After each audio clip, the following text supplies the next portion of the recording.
Wyatt Blackwell pressed his fist against his sternum, like he was trying to hold something broken in place. He stood at the open doorway of his mountain cabin, watching wildfire smoke bleed across the summer ridge, and he named what the silence really was: not peace. Not healing. Just the long, slow death of a man who had decided that was fine. He had made his peace with an empty life.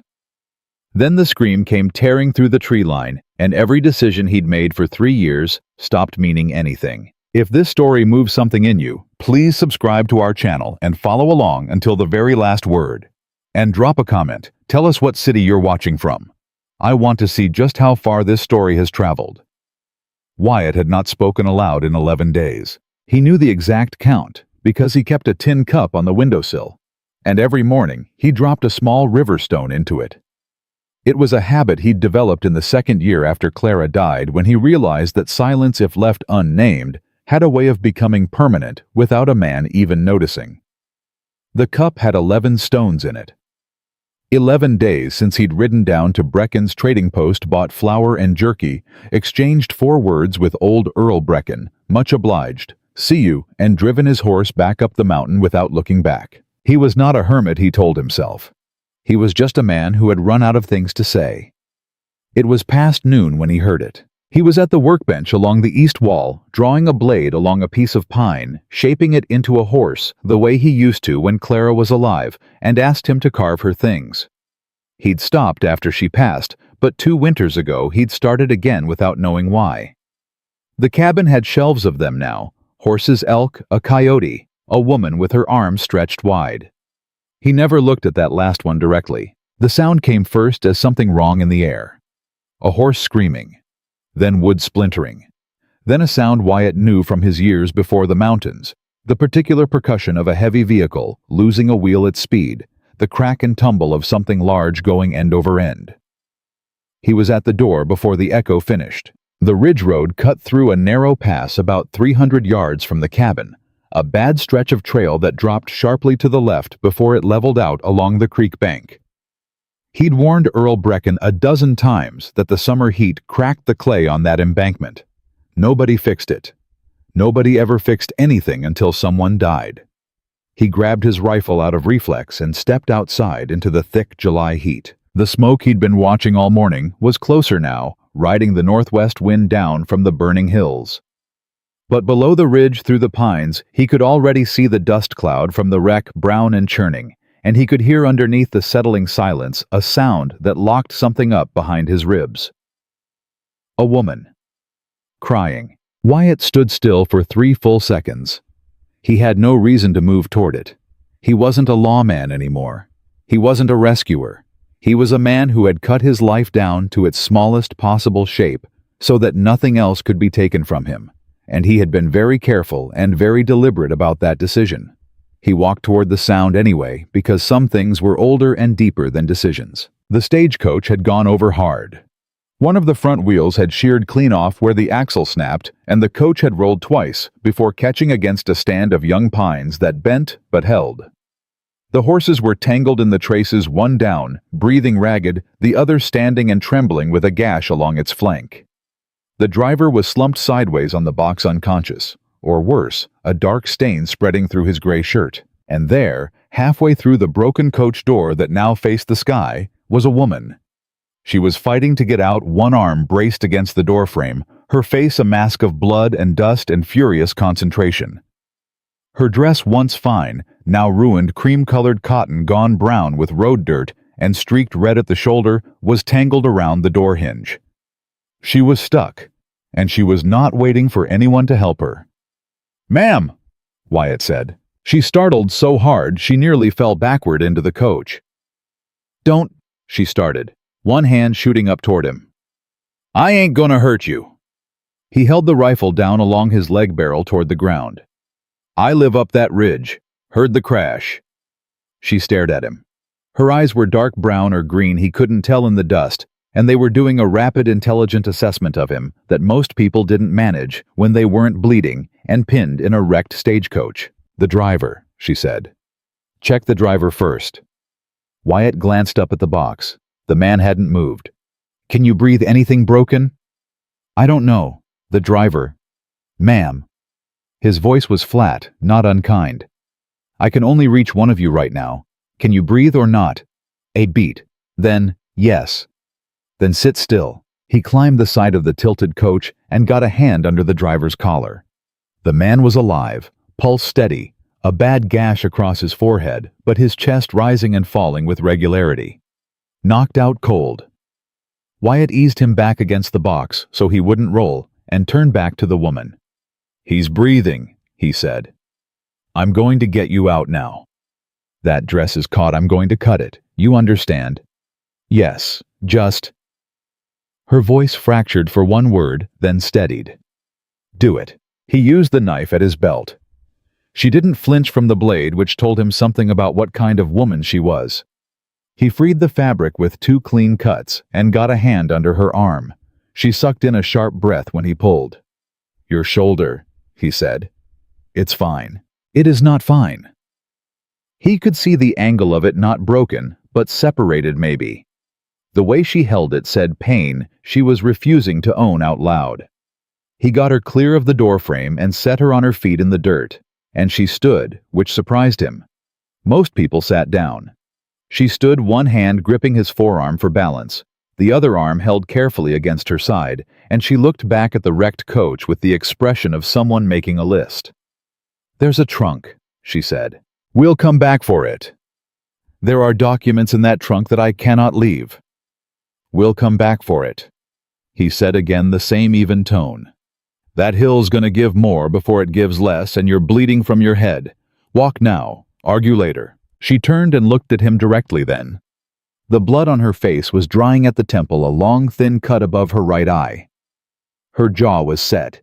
She looked like a woman who had spent considerable effort constructing the ability to not need anything from anyone, and who was presently furious at the universe for making that impossible. I don't know your name, she said. Wyatt Blackwell. Megan Hart. She said it the way people say their names when they want to be sure it's heard and remembered. Thank you, Mr. Blackwell. Don't thank me yet, he said. My cabin's a 1/4 mile uphill. She walked every step of it without complaint. He hadn't had a woman in the cabin since Clara. The thought arrived the moment Megan Hart stepped through the doorway and stopped in the middle of the room, taking in the shelves of carved animals, the single table, the 2 chairs, one of which had not been sat in by anyone but Wyatt in 3 years, and the narrow cot along the far wall that he kept, made out of habit from his years soldiering. He didn't examine the thought. He put it in the same place he put most thoughts about Clara and moved on. Sit down, he said. She sat in the near chair, the one she'd picked without knowing was his. He got water from the pitcher and clean cloth from the shelf above the stove. She watched him with those dark eyes and said nothing while he cleaned the cut on her temple. It wasn't deep. Head wounds bled dramatic. You need to tell me about the shoulder, he said.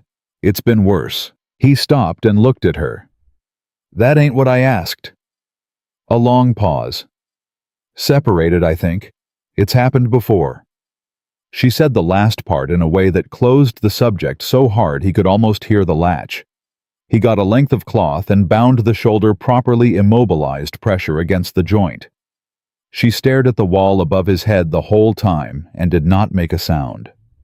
When he was done, she let out one long breath through her nose. Better, he said. Yes. The word came out softer than she'd intended. Yes, thank you. Wyatt moved to the stove and put water on. He didn't know why. He wasn't a man who made social decisions easily. But the fire needed doing anyway, and the sky outside had gone a sick yellow-green that he knew from long mountain experience meant a storm was building over the ridge. A bad one. The wildfire smoke was lower now, drifting through the pine crowns, and the air had that breathless, pressed quality that came before weather hit hard. I need to get back to the driver, he said without turning from the stove. Yes, and the trunk. And the trunk. He looked over his shoulder at her. You able to stay put while I go? I don't need watching over Mr. Blackwell. I wasn't offering to watch over you. I was asking if you'd stay put, so I didn't have to worry about you passing out on the trail while I was occupied. She held his gaze. Then, I'll stay. He was halfway to the door when she said, "Is there anyone else on this mountain? Anyone I could send word to about the accident?" He paused with one hand on the doorframe. "Nearest town's 8 miles down the south ridge. Brecken's post is 7. I'll ride for help once the driver's settled and the storm's red." He turned enough to see her profile. "You expecting someone to come looking for you?" Something moved through her expression that she got control of very quickly. "No," she said. "No, there's no one." Wyatt nodded once and went back out into the yellow air. The driver's name was Clell Moore, and he woke up angry, which Wyatt took as a healthy sign. "Lord Almighty," Clell said, blinking at the sky from where Wyatt had propped him against the coach wheel. "What in the—" "Axle broke on the north turn. You went over." "The lady?" "She's at my cabin. She's all right. Can you move your legs?" Clell moved them, winced, moved them again. "Think so. Head swimming something fierce. You got a knock. Gonna feel that for a week." Wyatt crouched beside him, studying the man's pupils. Even. That was good. "I'm going to carry you up to the cabin. There's weather coming. I'll get word down to town tomorrow." "My horses. One's got a bad cut, but she'll stand. The other's down. I'll look at him when I get you settled." He got an arm under the driver's shoulders. Clell was a heavy man, broad through the chest, but Wyatt had been working alone on a mountain for 3 years, and his body was not a soft one. He got the man upright. "That trunk," Clell said, as they started up the trail. "Miss Hart's trunk. She was particular about it. Told me 3 times before we set out to make sure nothing happened to it. I'll get it." "She pay you to say that?" "Nobody pays me anything." Clell grunted. "Hermit type, huh?" Wyatt said nothing. "I seen her kind before?"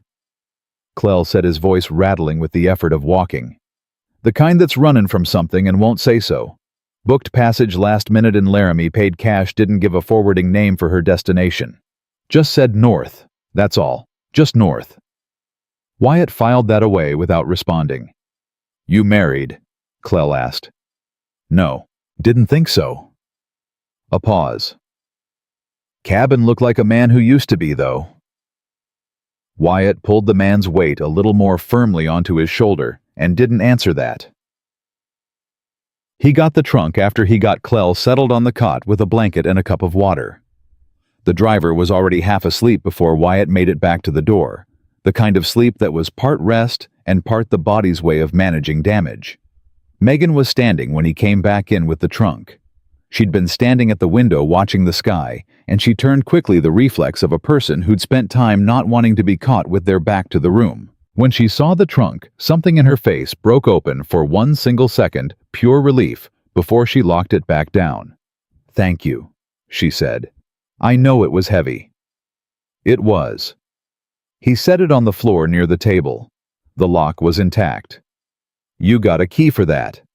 She reached into the torn collar of her dress and produced a small key on a cord around her neck. She closed her fist around it. Yes, he didn't ask what was in it.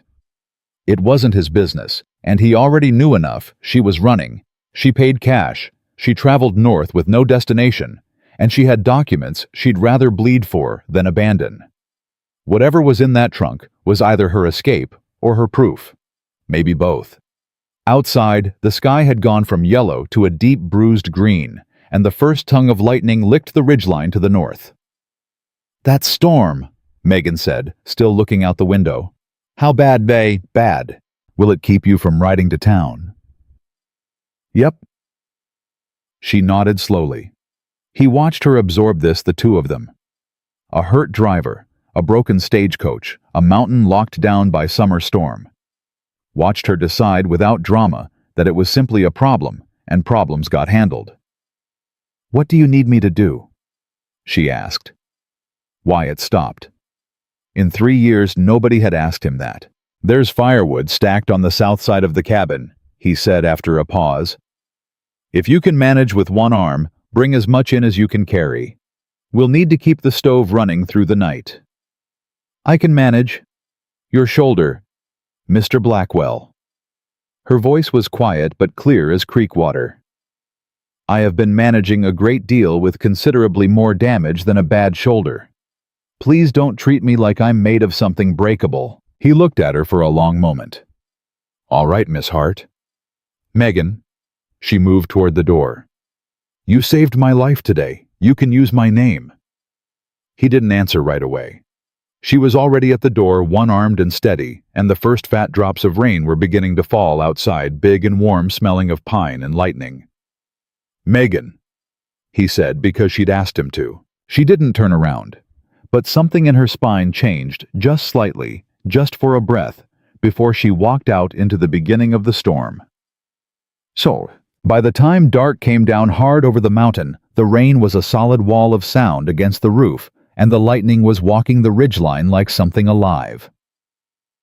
Clearwater slept through most of it, which was good. Wyatt had checked the horses, tied the standing mare in the lean-to on the west side, done what he could for the downed one, and come back in soaked through to the skin. Megan had stacked the firewood, stoked the stove, and was sitting at the table when he came in, the tin cup of river stones in front of her. "What are these?" she asked. Wyatt stripped off his wet coat and hung it. "Days." She looked at him. "I count the days I go without talking to anyone," he said. It was more than he'd intended to say. He didn't know why he said it. "Helps me remember I'm still here." Megan was quiet for a moment. She set the cup down carefully. "How many were in there?" 11. "And now there's a woman and a half-concussed stagecoach driver in my cabin, and the storm of the summer outside," he said, moving to the stove to put water on. "So I don't reckon I need to count tonight." The silence between them stretched, but it was a different kind of silence than the mountain kind. It had weight. It had two people in it. "My husband," Megan said suddenly. Wyatt went still at the stove. "He passed," she said. 3 years ago." She looked at her hands on the table. "People kept telling me I'd get used to the quiet, that it would become peaceful eventually."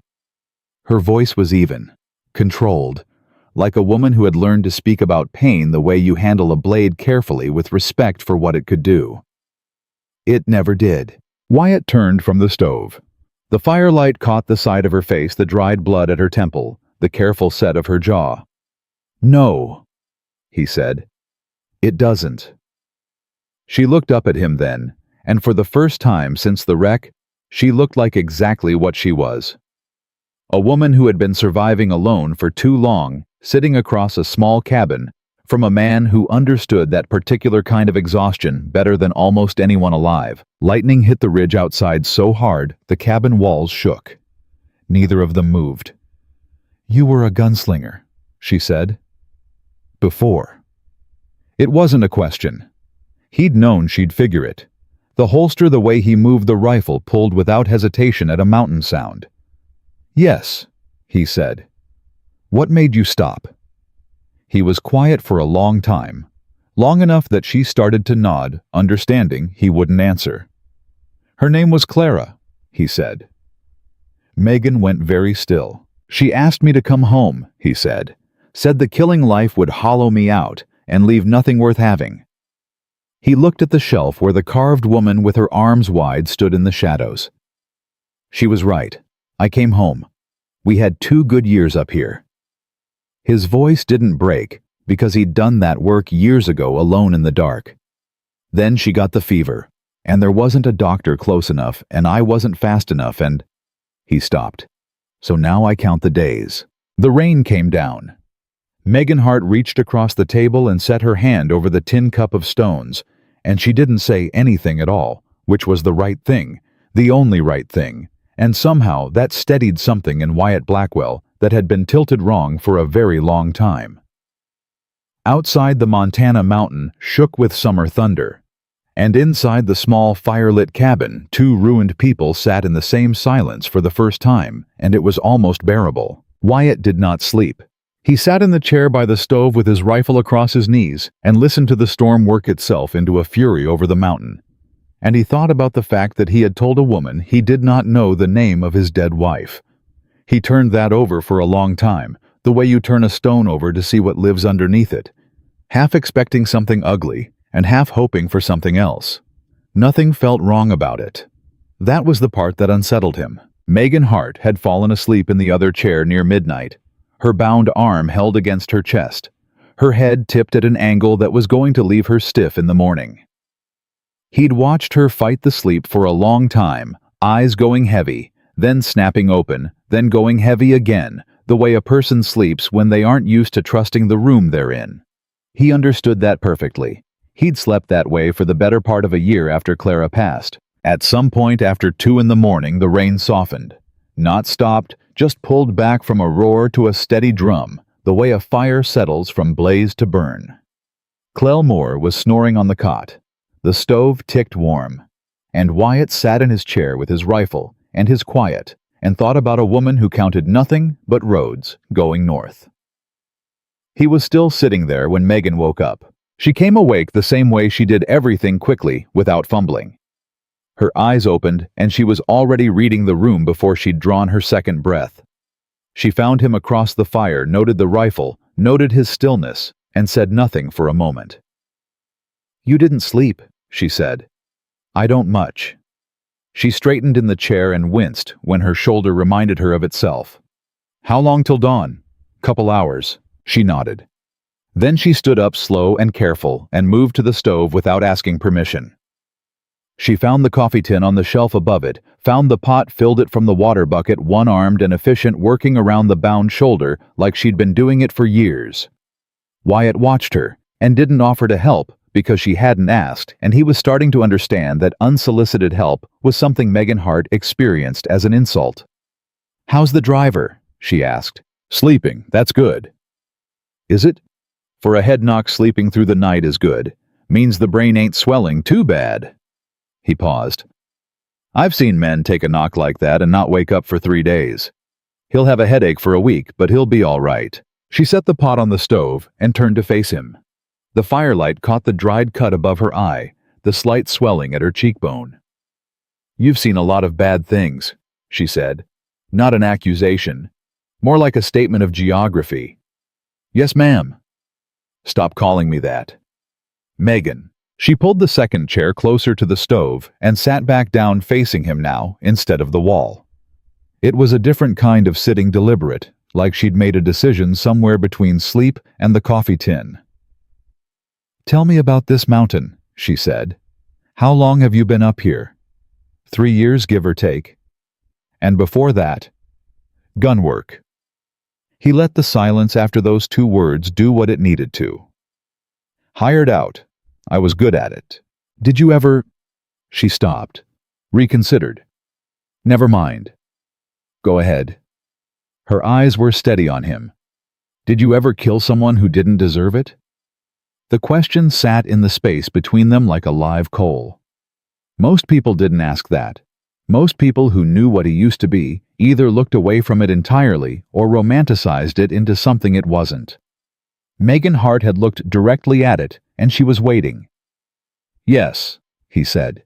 She didn't flinch, didn't look away. "And you carried that up here with you?" "I carry everything up here with me." He looked at his hands. "That's the nature of mountains. They don't take anything from you. They just hold still while you figure out what to set down." The coffee began to knock inside the pot. "That's either very wise," Megan said quietly, "or very lonely." "Probably both." She almost smiled. It was close a shift at the corner of her mouth gone before it fully arrived. But he saw it. She poured the coffee into 2 tin cups without asking if he wanted any, and set his on the floor beside his chair, and kept hers in both hands, despite the bound arm, like the heat of it was something she needed. They sat that way for a while. The rain came and went in waves. Clearwater turned on the cot and muttered something in his sleep. Then Megan said, "His name was Edward." Wyatt went still. "My husband." She stared into the cup. "Edward Hart. He was 20 years older than me, which everyone had opinions about. He was kind and careful, and he loved me in a way that was very orderly, very structured." A breath. "When he died, he left me the house, the land, a considerable sum, and the full attention of every man in Laramie who'd been waiting politely for him to do exactly that, Something cold walked up the back of Wyatt's neck. "One man in particular," he said. Her grip on the cup tightened. "One man in particular. That's who you're running from." She looked up at him then, and for the first time, there was something in her face that wasn't controlled or managed, something raw and tired and cornered. "His name is Richard McAllister. He was Edward's business partner. He has a great deal of money, a great deal of influence, and the absolute conviction that a widow alone is a problem he's entitled to solve."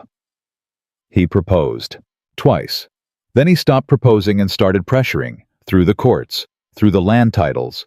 He has a judge in his pocket, and he has been very systematically making it impossible for me to hold what Edward left me. She set the cup down. Her voice had gone flat and precise, the way a person sounds when they've said something so many times it has worn smooth. "I spent 6 months trying to fight it through proper channels. Last month, I realized I was out of time. So I took what I needed, and I left." "The trunk," Wyatt said. "The trunk." She looked at him directly. "Land deeds. Edward's original partnership documents. Letters between McAllister and the judge that I was never supposed to see. If I can get them to a federal land office, not a territorial one, federal McAllister loses every legal angle he has. But I have to get there first, and I have to get there before he figures out which direction I went." The storm hit the roof with a fresh surge of rain, hard and sudden, like it was punctuating her sentence. "How long ago did you leave Laramie?" Wyatt asked. 4 days. "He'll know by now." "Yes." Something passed through her face, not fear exactly, but the acknowledgement of fear the way a soldier looks at a hill before they charge it. "I know that. A man with money and a bought judge has reach," Wyatt said. "Not to frighten her. Just the facts of the terrain. He can hire riders faster than a woman traveling by stage can move." "I know that too." She held his gaze. "Why do you think I asked if there was anyone else on this mountain, Mr. Blackwell?" It took him a beat. "You wanted to know if there was somewhere you could disappear to if someone came looking." "I wanted to know my options." He looked at her for a long moment. Outside, the storm pushed against the walls of the cabin, and the fire held its ground. "What kind of man is he?" Wyatt said slowly. "McAllister. What kind of man are we talking about?" Megan picked up her cup again. Her hand was absolutely steady. That steadiness he was beginning to understand was not calm. It was something she wore over the top of whatever was underneath. "The kind," she said, "who smiles while he explains what he's going to take from you. The kind who uses the law the way some men use a knife, not because he needs to, but because he likes the watching." Wyatt said nothing. He was thinking about a kind of man he had met before, in different forms, in different towns. The kind that hired men, like he used to be. "He's not coming himself," Wyatt said. "No." Her voice dropped half a note. "He'll send someone." The silence that followed was different from all the silences before it. It had weight and direction. It had the specific gravity of a problem that had just become real and immediate and mutual. Wyatt drained the last of his coffee, set the cup on the floor. "Get some more sleep," he said. "I can't sleep." "Megan?" His voice was quiet, but it stopped her. "Whatever's coming isn't here yet. Storm's holding the road. And I don't sleep, so someone's watching either way. Get some sleep while you can, because when this weather breaks, you're going to need to move fast, and you can't do that running on nothing." He paused. "You know I'm right." She looked at him with the expression of a woman who was accustomed to being right herself, and therefore recognized the condition in others. "You're irritating," she said. "I've been told." She settled back into the chair, one arm braced, and closed her eyes. He watched her breathe until her face went slack, and the lines around her mouth eased out, and she looked for a few minutes like someone who wasn't carrying anything. Then he turned back to the door, and the dark, and the sound of the storm, and began the particular, familiar work of waiting. Clearwater woke up just past dawn, making enough noise to alert everything in a 5-mile radius. "Lord have mercy," he announced to the ceiling. "My skull is split clean open." "It ain't," Wyatt said from across the room. Clell turned his head, slowly found the woman asleep in the chair, and had the good sense to lower his voice by half. "How's Miss Hart?" "Sleeping. Good. He pushed himself up on one elbow with the careful movements of a man rediscovering the existence of gravity. The stage? Gone. Axle snapped and she rolled. Nothing to be done with it till the weather breaks and I can get a message down to Brecken's. Clell closed his eyes briefly. Company ain't gonna like that. No, but the company ain't here. Wyatt brought him water and the man drank it like he was dying. You remember the road before you went over, Clell thought. Saw some riders maybe a mile back before the pass. 3 of them. Thought it was odd nobody usually rides this road in summer heat, it being a bad stretch. He handed the cup back. You think that's... I don't know yet. Wyatt kept his voice level. But I'm thinking on it. That was the moment Megan's eyes opened. She hadn't moved into the chair, hadn't made a sound. She simply went from sleep to alert in one clean motion, and by the expression on her face, she had caught the last 30 seconds of the conversation through whatever surface layer of sleep she'd been in. 3 riders, she said. Clell looked at her, then at Wyatt, the wounded man's face doing the math. You expecting company, Miss Hart? Not welcoming it, she said. She was already sitting up, already looking at the window, already thinking 3 steps ahead. She turned to Wyatt. How far is that road from here? 1/4 mile. But there's only one trail up to the cabin from it, and I know every foot of it. He met her eyes. And I've got a better eye line from up here than they do from down there. That's something. She stood moving with the careful deliberateness of someone reminding their body what it's capable of. If they're McAllister's men, they'll have my description and Clell's. They may know the coach went down. Someone in Laramie who saw us leave could have sent word ahead on a faster horse. Her voice was doing the flat, precise thing again, not panic, just calculation. They won't know about you. No, Wyatt agreed. They won't. A beat passed between them that had nothing to do with words. I'm not asking you to put yourself between me and this trouble, Megan said. I know you're not. Then don't, Megan. He said her name the same even way he said everything, without heat, without drama, like it was simply the most accurate word for the moment. 3 riders on a bad mountain road in the rain after a stage wreck ain't tourists. And this is my mountain. He picked up the rifle from where it leaned against the wall and checked the load with the automatic ease of a man who has done it 10,000 times. So, I'll be asking you to stay inside and keep away from the windows till I know what we're dealing with. She looked at the rifle, then at him. Something shifted in her face that she didn't quite catch before it showed gratitude maybe, or the specific kind of emotion that comes when a person who has been alone in a fight suddenly realizes they might not be anymore. All right, she said. Clell struggled upright on the cot. Now hold on 1 minute, I ain't helpless. You got a head knock and can't stand without listing, Wyatt said without looking at him. You stay put and keep her company. You got a gun. The driver reached under the blanket and produced a short-barreled revolver. Always. Good. Wyatt moved to the door, then stopped with his hand on the frame. He looked back at Megan. The morning light caught the set of her jaw, the stillness of her, the way she was already calculating and not flinching from any of it. That trunk, he said. If anything goes sideways. Nothing is going sideways, she said. Firm. Absolute. He almost smiled. It surprised him enough that he had to look away before she saw it. No, he agreed. But if it does, you keep that trunk and you keep moving north. Doesn't matter what else happens. She held his gaze. And if something happens to you? The question fell into the room, and neither of them moved. Then you keep moving north, he said. He went out before she could respond. Yet, the trail down to this ridge road was mud and sliding rock from the night's rain, and Wyatt took it fast and quiet the way he used to move before he decided moving fast and quiet was a life he was finished with. His body remembered every piece of it, the placement of weight, the reading of sight lines, the particular kind of attention that didn't focus on any one thing but held everything at once. He heard the horses before he saw them. 2. Not 3. Two stopped on the trail below the worst of the mudslide, the riders sitting still and reading the wreck of the stagecoach. He came up through the pines to a position above and watched. Both men were armed heavy.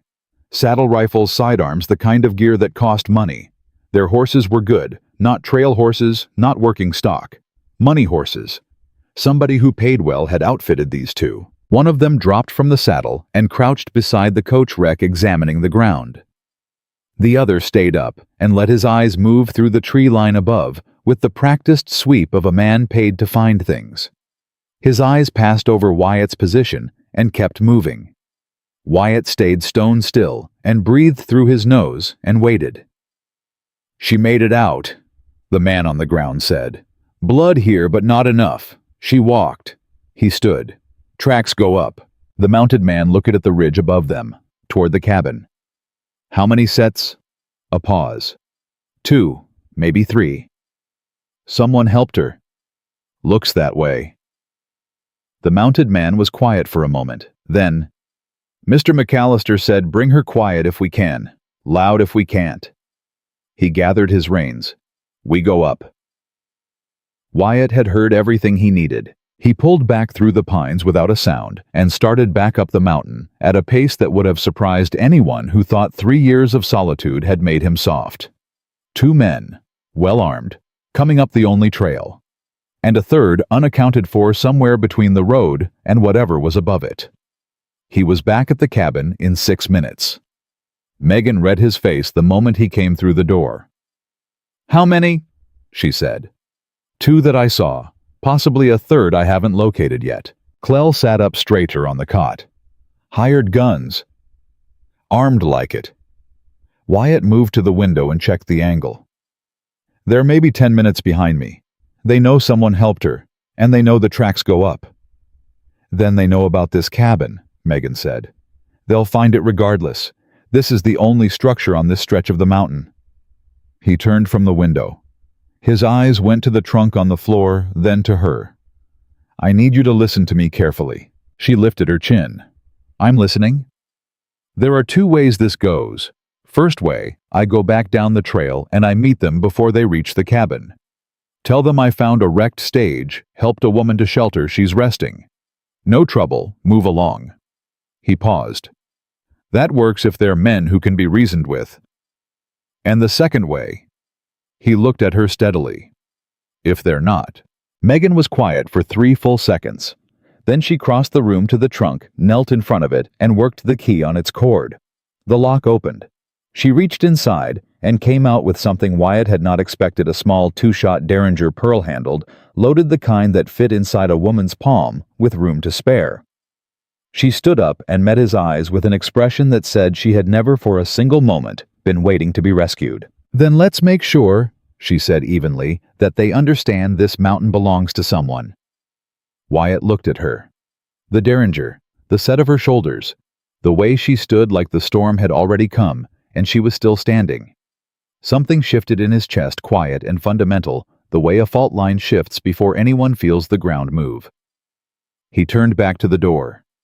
"Stay back from the windows," he said. "Don't fire unless I say. And if you go down..." He was already outside. The mountain air was cool and washed clean from the night's rain, and somewhere below them, 2 men with money horses were climbing toward his cabin like they owned the trail. The third man, the one unaccounted for, Wyatt still hadn't placed. That was the one he was worried about. Wyatt positioned himself at the bend in the trail where the pines grew thick enough to swallow a man whole if he wanted to be swallowed. He didn't have to wait long. The first rider came up through the mud at an easy pace, like a man on a Sunday ride, which was its own kind of message. His coat was good wool despite the heat. His hat was clean, and he wore his gun on the right hip, with the flap unbuttoned and the handle tilted out just enough to mean something. The second rider came 10 yards behind, heavier through the shoulders, with the flat, watchful eyes of a man whose job was to cover the first man's back and ask no questions about why. Wyatt stepped out of the trees onto the trail with his rifle at a carry, not raised, not threatening, just present. The first rider stopped his horse. He didn't startle. That told Wyatt something. Men who didn't startle at a rifle emerging from the pines were men who had been in situations before and had decided at some point that fear was a tool they could put down and pick up when useful. "Morning," the first rider said. He had a voice like oil on still water, smooth flat, going down easy. "Name's Caulfield. This your trail?" "This is my mountain," Wyatt said. Caulfield looked at him with the attentive, measuring expression of a man running a very rapid calculation. Wyatt let him run it. "We're looking for a woman," Caulfield said. "Came through on the southbound stage. There was a wreck down on the Ridge Road. We were concerned." "Were you?" "We were." Caulfield's horse shifted, and he brought it back with one hand, easy and practiced. "She's a widow woman traveling alone. The gentleman we work for is a family friend. He'd feel a great deal better knowing she's safe." Every word of it was a lie dressed in reasonable clothes, and they both knew it, and neither of them acknowledged that they knew it, because that was how this particular game was played, and Wyatt had played it before in other forms. "Stage went over on the north turn," Wyatt said. "Axle broke. I got the woman and the driver up to my cabin. She's banged up but alive. Driver too." Caulfield nodded slowly. "That's a relief. We'd like to see her ourselves. Make sure she's all right." "She's all right. I'm sure she is." The oil-smooth voice didn't waver. "But our employer would appreciate us laying eyes on her personally. You understand?" "I understand he would," Wyatt said. Answers still no. The silence that followed was the specific kind that happened when men who dealt in violence recognized each other across a short distance and began reassessing their options. The second rider behind Caulfield had gone very still in the saddle. Wyatt kept Caulfield's hands in his peripheral vision and tracked the second man's shoulders without looking at them directly, an old skill, the kind you didn't unlearn. "That's an unfriendly position to take," Caulfield said, and the smoothness in his voice had gone just slightly tighter, a string being tuned up past comfortable pitch. "I'm an unfriendly man," Wyatt said. "The woman is hurt, she's resting, and she hasn't asked for company. When she does, she knows where you can find her." Caulfield looked at him for a long moment. Then he smiled a careful, considered smile that didn't reach anything above his jaw. "We'll give her some time," he said. "We'll camp down at the road. Make sure she's got an escort when she's ready to travel." He turned his horse without another word. The second rider fell in behind him. Wyatt watched them go down the trail until the pines closed behind them, and he stood there another 2 minutes after that. Because men like Caulfield didn't leave, they relocated. He still hadn't found the third man. He came back up to the cabin with that fact sitting cold and specific in the center of his chest, and Megan read it off his face before he'd closed the door behind him. "They're not gone," she said. "They're camped at the road, waiting." He hung the rifle on the hook by the door within reach, but not in hand, because Clearwater was watching with eyes that had sobered up fast from the head knock, and Wyatt didn't want the man's nerves running any hotter than they already were. "There's a third one I haven't accounted for." Megan sat down at the table. Not because she was tired, because she was thinking, and thinking was something she apparently did better with her feet on the floor and her spine straight. "Caulfield," she said. Wyatt looked at her sharply. "You know him." "I know of him. McAllister used him before some business in Cheyenne involving a land dispute." She pressed her lips together. "He got what McAllister wanted. I don't know the details of how." She looked up. "He's not a man who gives up and camps politely." "No," Wyatt agreed. "He's not. So the camp at the road is to make you think he's being reasonable, while the third one finds another way up." He looked at the window. "There's a creek trail on the east side. Comes up behind the woodshed. If you know the mountain, you know it. If you don't, it takes time to find." "Will they find it?" "Given enough time." He turned back to her. "We don't have the whole day." Clell pushed himself fully upright on the cot, and the effort cost him. He went pale around the mouth, but he set his jaw and stayed up. "I can take a position," he said. "Give me a window and a clear line, and I'm useful." "You can barely sit up straight, Clell." "I can sit up straight enough to point a gun." The driver's eyes were stubborn and clear. That woman got on my coach, and it's my job, she's my responsibility. Megan looked at the older man with something that was not quite a smile, but was warmer than what her face usually permitted. Thank you, Clell. Don't thank me, ma'am. Just tell me which window. Wyatt looked at both of them. The driver with his busted head and his revolver, and his decided face. The woman with her bound shoulder, and her derringer, and her absolute refusal to be the kind of person things happen to, rather than the kind that happen to things. He thought about 3 years of silence, and 11 stones in a tin cup, and how he had been so certain that small and contained was the safest way a man could arrange his life. Then he thought about the third rider somewhere in the pines on the east slope, and he put everything else aside. East window, he told Clell. Anything comes through the woodshed or the tree line behind it, you shout first and shoot second. Only shoot if they're armed and moving toward the cabin. He looked at the man hard. You understand me. Shout first. Understood. He turned to Megan. You stay away from the south window. Caulfield knows the cabin's here, and he's going to want to see it before he moves. If he sees movement inside, he reads how many of us there are. And if they rush the cabin, they won't rush it in daylight with an armed man inside. Caulfield's professional. He'll try to maneuver us first. Try to separate. Try to negotiate. Try to get one of us to step outside where he can control the ground. Wyatt met her eyes. Don't step outside for any reason unless I'm there. And where will you be? Between him and this cabin. Megan stood up from the table. She crossed the room to him and stopped 2 feet away and looked at him with the kind of directness that most people saved for moments they knew were important. Wyatt. It was the first time she'd used his given name without the formal prefix, and neither of them missed it. I need you to understand something. He waited. I am not going back to Laramie, she said. Every word clear and unhurried and absolute. Not with Caulfield.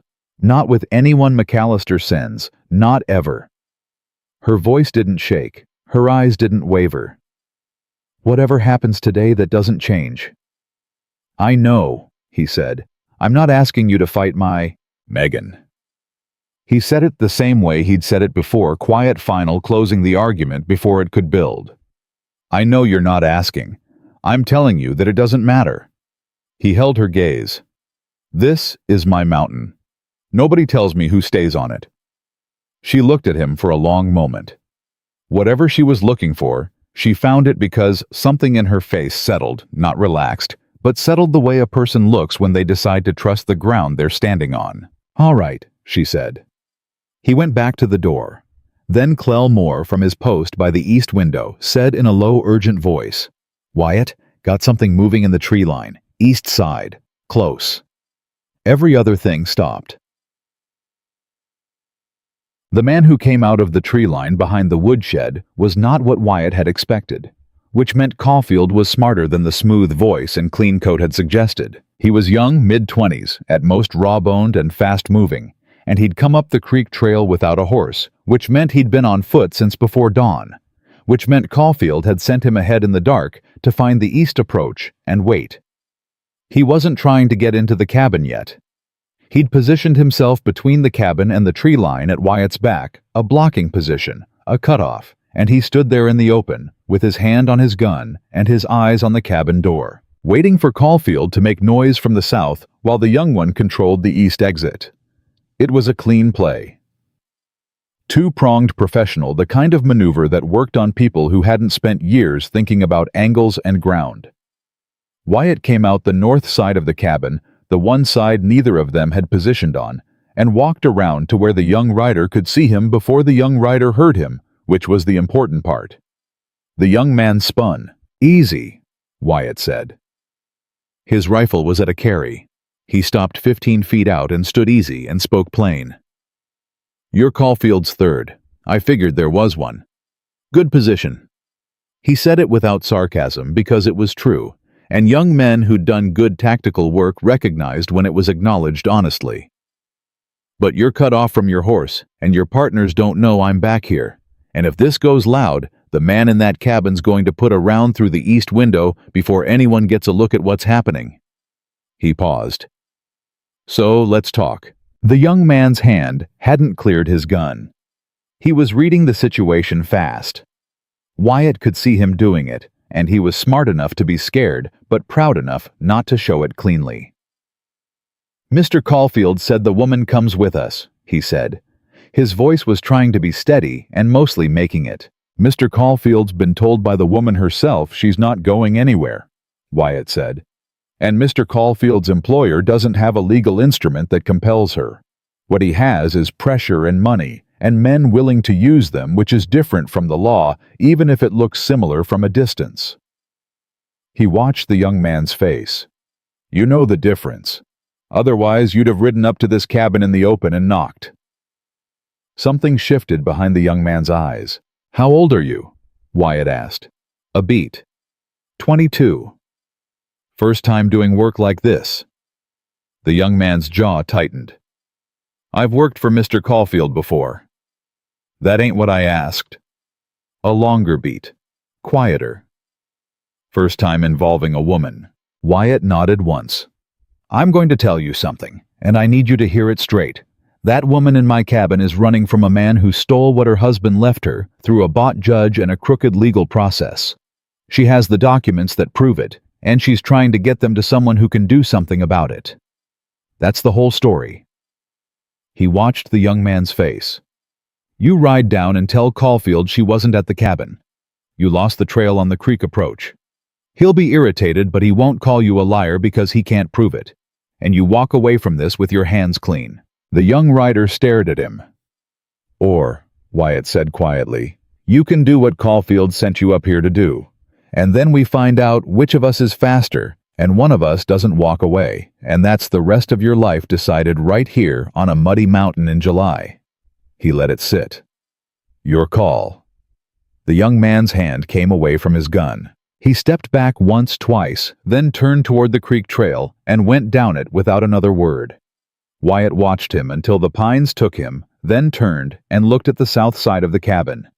Caulfield was standing at the edge of the trail with his horse behind him, and his hand at his side, and his expression like a man who has watched a chess piece he placed with great care get removed from the board. He'd seen the whole thing. The smooth voice was gone when he spoke. What replaced it was flat and direct and honest, in a way the smoothness hadn't been.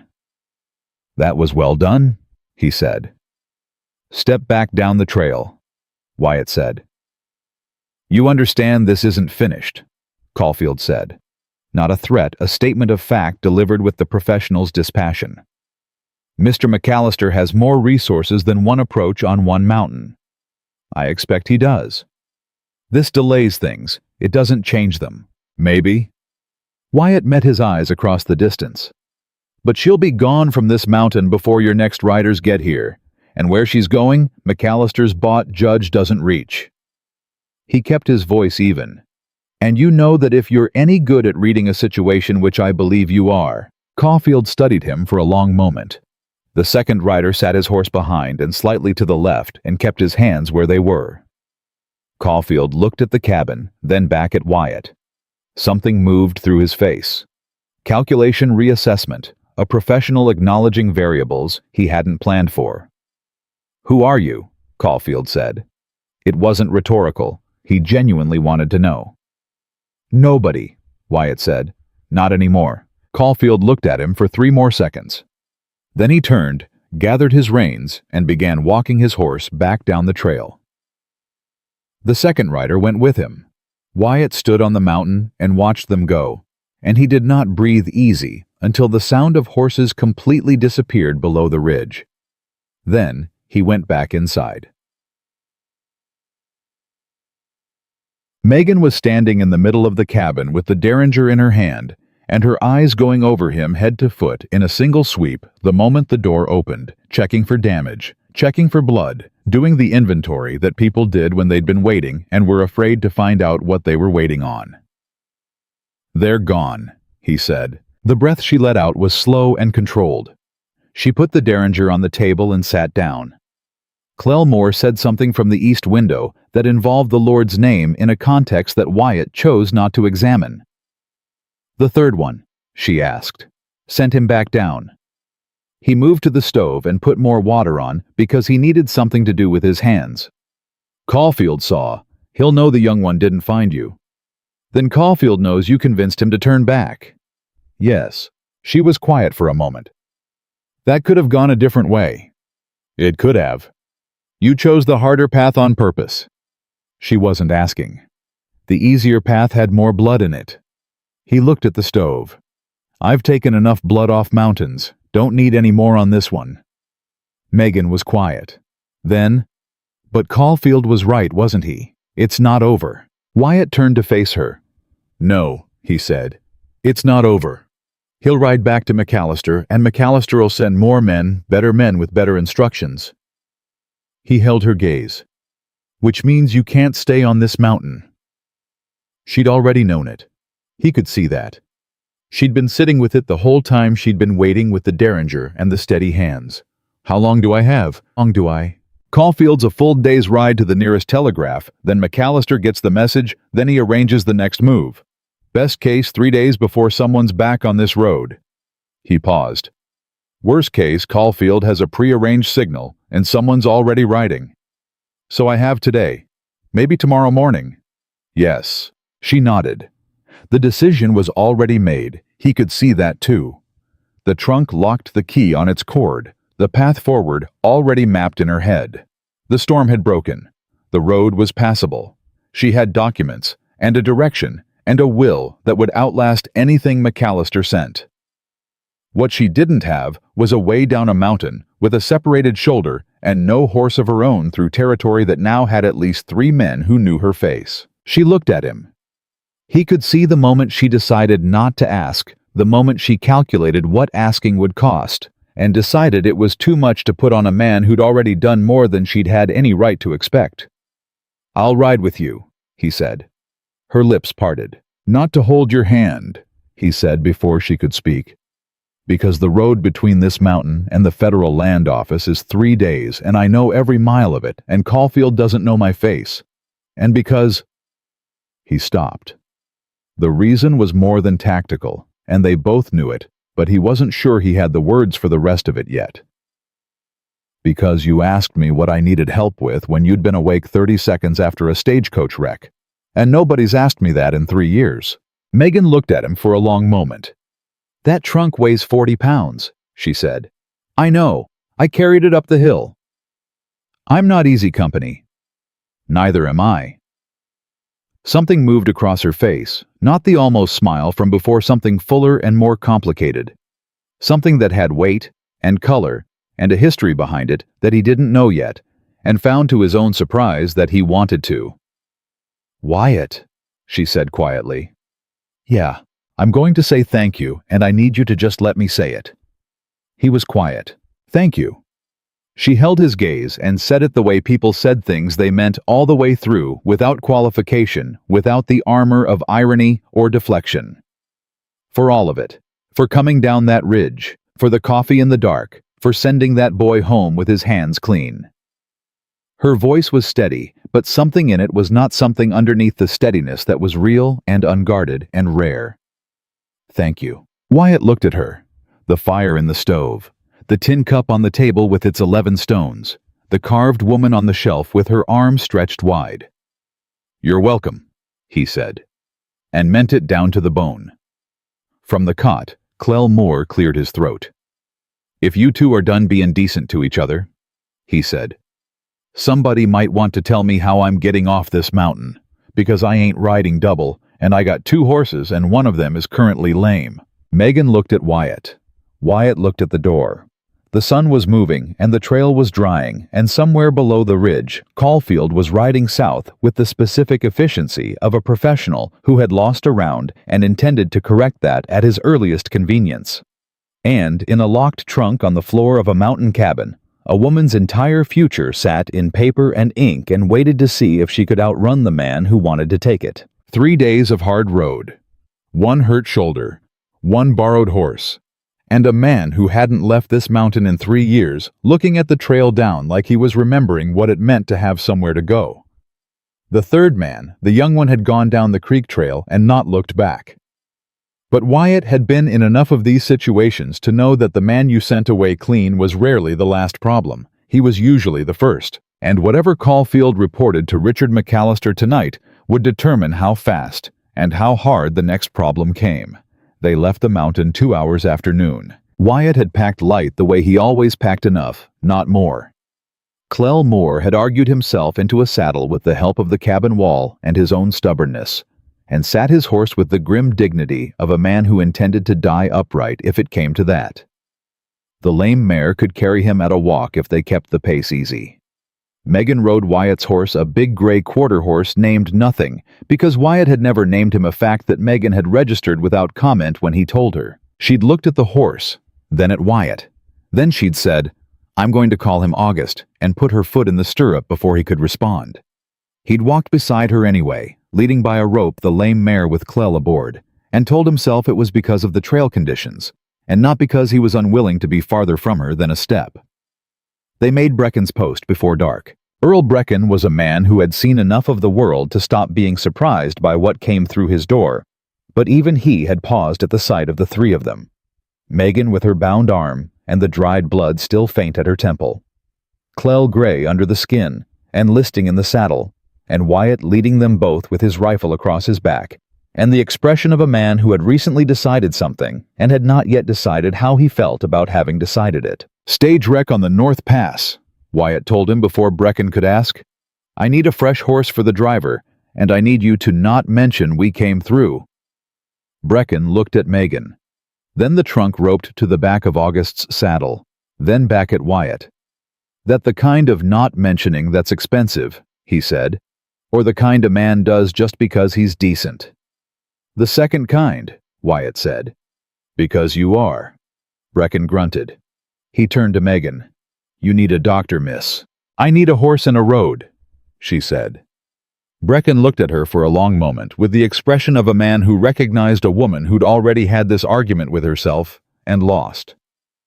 He got the horse, while Clell was being transferred to a sound animal, and Brecken's wife, a small, iron-quiet woman named Dottie, cleaned the cut at Megan's temple with carbolic and fresh cloth. Wyatt stood at the post window and watched the south road. Empty. The light was going gold and long. Caulfield had a 4-hour lead and a telegraph key somewhere south. They had maybe until morning. "You ready?" he said when Megan came and stood beside him. She had both hands free now. Dottie had redone the shoulder binding. Tighter. Said it was a partial separation and would hold if she didn't do anything unreasonable with it. Megan's definition of unreasonable and Dottie's were visibly different, but she'd said thank you and meant it. "Yes," she said. Then, "Clell can't make 3 days of hard riding." "I know. He stays here. Dottie'll look after him." He turned from the window. "He knows it. He's not happy about it. He'll argue. He's already argued. I won." From the other room, Clell Moore's voice drifted through, "I can hear you both."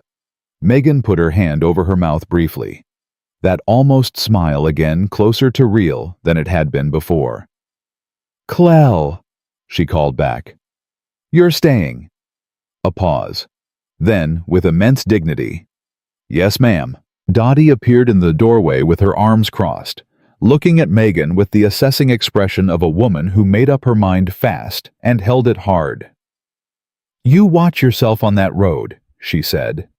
"Ain't just hired men you gotta worry about. 3 days through that country in summer, you'll hit hard ground dry creek crossings, and at least one stretch where the road disappears and you gotta read the land." She looked at Wyatt. "You know the Harlan shortcut past the second ridge?" "I know it." "Take it. Cuts a day off, and it ain't a road anyone follows unless they already know it." She nodded at Megan. "Get some bread and salt pork from the shelf before you go. Don't argue with me." Megan didn't argue. She got the food. They left Brecken's Post with the last light of day still in the sky, moving east on a road that got thin fast, and Wyatt led and Megan followed, and neither of them spoke for the first hour because the road needed attention, and because sometimes silence was more honest than anything you could put words to. They camped off the road in a dry creek bed that Wyatt knew hidden from the trail by a limestone overhang, and Wyatt built no fire. Cold camp, cold food. The kind of night that soldiers made and civilians endured, and people who'd been through enough of life's harder chapters just accepted without commentary. Megan accepted it without commentary. She ate the salt pork and the bread and drank from the canteen he passed her and sat with her back against the limestone, with her good arm resting on her knee, watching the stars appear one at a time in the strip of sky above the overhang. She had unpinned the trunk key from her collar and was turning it in her fingers the way some people handled worry beads. Wyatt sat 5 feet away and watched the road without appearing to watch anything. "Tell me about Clara," she said. Not demanding, not prying. The quiet tone of someone who'd decided that the dark and the cold and the particular exhaustion of real danger made formality pointless. He thought about not answering. Then he thought about the tin cup and the 11 stones, and how he had spent 3 years learning to live in a space made entirely of what he didn't say. "She was stubborn," he said. Megan made a small sound that might have been a laugh. Not the hard kind of stubborn, the quiet kind. The kind where she just kept doing what she thought was right without making a fight about it, until you looked up one day and realized the world had arranged itself the way she wanted, and you hadn't even seen it happen. He paused. "She wanted me off the gun work. Never yelled about it. Never issued an ultimatum. She just loved me in a way that made it impossible to keep being the kind of man who did that work." Megan was quiet for a moment. "She sounds like she was very wise. Wisest person I ever knew." He kept his eyes on the dark beyond the overhang. "And the most completely certain person. She never doubted herself. Doubted me sometimes plenty, but never herself."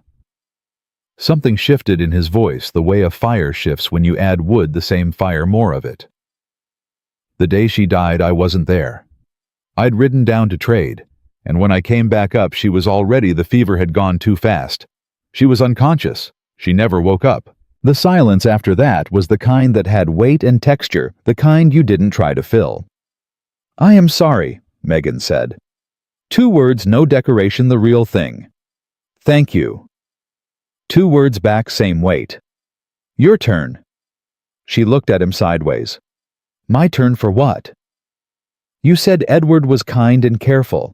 You said he loved you in an orderly way." He turned to look at her in the dark. "That ain't the whole story." She turned the key over in her fingers. "No," she said. "It's not." He waited. "I married him because it was safe," she said. "I was 24, and I'd had a life before him that was not safe. My father was not a careful man. My early years were not quiet." She chose each word like a step across uncertain ground. "Edward offered stability, and I confused stability for love for the first 3 years. By the time I understood the difference, I also understood that he was a genuinely good man who loved me the best way he knew, and that what I felt for him was real, even if it wasn't the other kind. The fire kind," Wyatt said. She looked at him. "Yes," she said quietly. "The fire kind." The strip of sky above the overhang was thick with stars. Somewhere out on the road, a coyote was talking to the dark. "McAllister," Wyatt said.